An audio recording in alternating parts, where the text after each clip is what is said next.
Panginoon!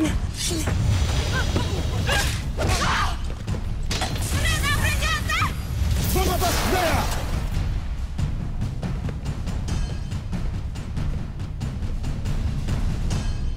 Talagang hindi ako matatahimik hanggat hindi nawawala ang magkakapatid na diwatang ito.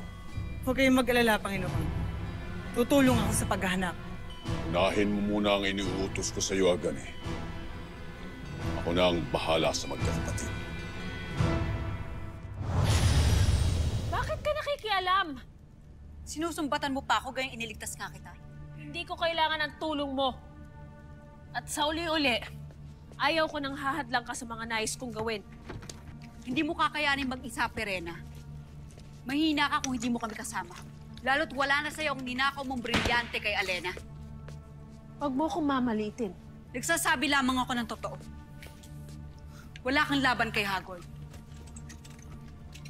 Bakit ba hindi mo na lang babaang muli ang iyong loob? At makiusap kay Amihan upang kupkubin ka namin? Minsan yun na akong ipinahiya. Hindi na mangyayari yun. Kaya kahit pa sabihin yung mahina ako, patutunayan ko sa inyo ang aking sarili. Utak ang gagamitin ko upang mapapagsak si Hagor. Kaalaman at karanasan, Danaya, na ipagpaumanhin mo, ngunit batid kung wala kayo ni Amihan. Pasneya! Pasneya nga!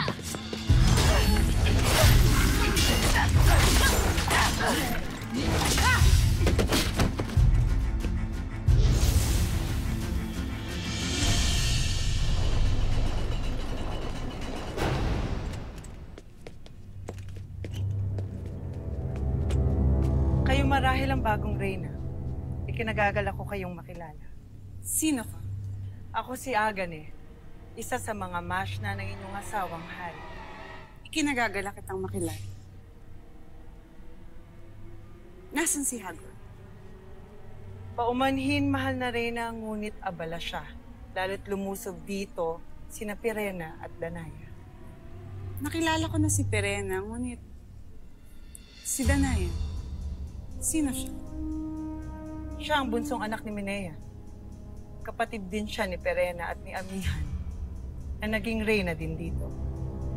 Paumanhin mahal na reyna, ngunit kailangan ko nang umalis upang sundin ang utos ng aking hari.